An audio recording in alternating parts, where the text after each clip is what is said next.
Now the next term is the experiment or trial. So what is the experiment or the trial? An experiment which can produce some well-defined outcomes, that is called the experiment or trial.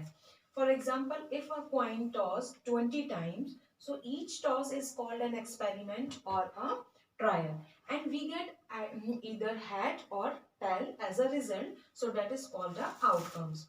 Now, the experiment can be divided into two types. The first type is the random experiment and the second one is deterministic experiment. So, the random experiment is an experiment when repeated under identical condition do not produce the same outcomes every time. But the outcomes produced is one out of the several possible outcomes is known as random experiment.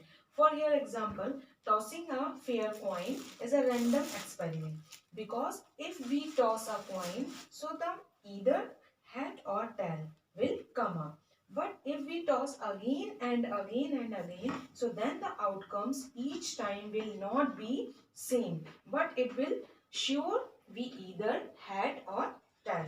Now the second type is deterministic experiment.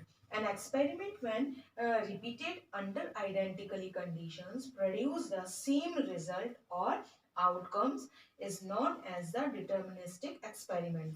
For example, tossing an unfair coin having either tail or head on both sides of 20 times. So we get the same result. So this is called the deterministic experiment.